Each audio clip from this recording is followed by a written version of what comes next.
la princesse Margaret a estimé qu'elle avait perdu sa sœur lorsque la reine Elisabeth est montée sur le trône, a affirmé un ancien assistant royal.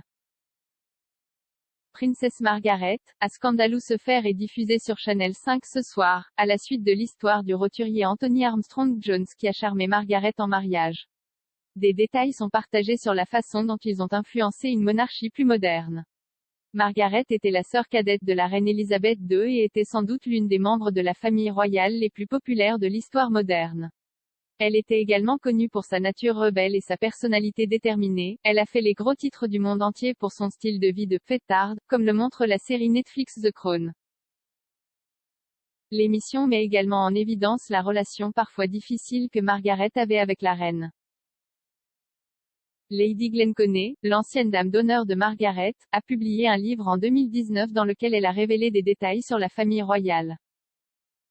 Dans Lady in Waiting, My Extraordinary Life in the Shadow of the Crown, Madame Glenconey a déclaré, ces week-ends au Royal Lodge étaient toujours amusants, malgré les querelles entre la reine-mère et la princesse Margaret, qui avaient parfois une relation légèrement tendue. L'une ferait des choses comme ouvrir toutes les fenêtres, seulement pour que l'autre les ferme. Ou l'une suggérerait une idée et l'autre la rejetterait immédiatement.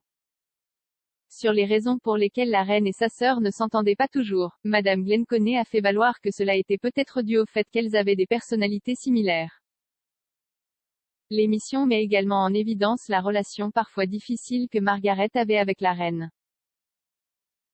Lady Glenconey, l'ancienne dame d'honneur de Margaret, a publié un livre en 2019 dans lequel elle a révélé des détails sur la famille royale. Dans Lady in Waiting, My Extraordinary Life in the Shadow of the Crown, Madame Glenconey a déclaré, ces week-ends au Royal Lodge étaient toujours amusants, malgré les querelles entre la reine-mère et la princesse Margaret, qui avaient parfois une relation légèrement tendue. L'une ferait des choses comme ouvrir toutes les fenêtres, seulement pour que l'autre les ferme. Ou l'une suggérerait une idée et l'autre la rejetterait immédiatement. Sur les raisons pour lesquelles la reine et sa sœur ne s'entendaient pas toujours, Madame Glenconey a fait valoir que cela était peut-être dû au fait qu'elles avaient des personnalités similaires. Elle a ajouté, peut-être qu'il était trop similaire, je ne pense pas que ce soit une situation inhabituelle pour une mère et sa fille. Et alors qu'ils faisaient partie d'un quatuor à l'origine, ils ont été laissés en tant que paire de rechange dans une certaine mesure.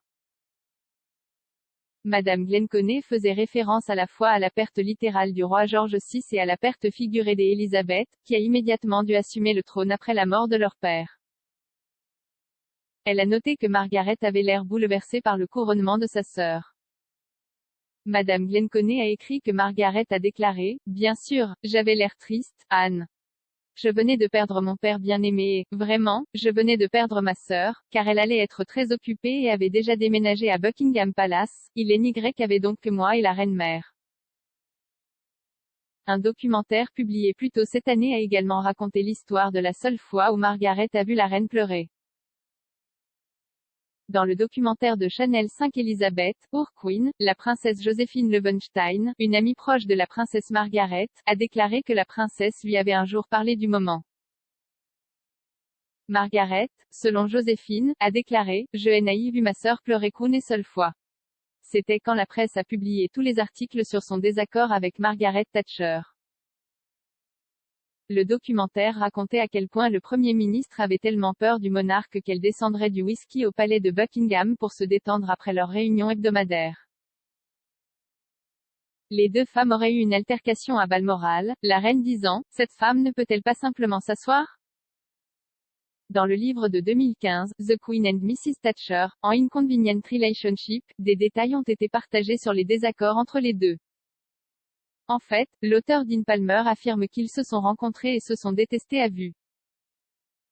À une occasion, le Premier ministre a suggéré au palais de Buckingham qu'elle et la reine coordonnent leur tenue, et a reçu la réponse froide, la reine ne remarque pas ce que les autres portent. La reine et Madame Thatcher se réuniraient tous les mardis pour leur audience hebdomadaire, et le chef conservateur agacerait grandement Sa Majesté en arrivant trop tôt, en refusant d'écouter et en faisant la leçon, selon le livre.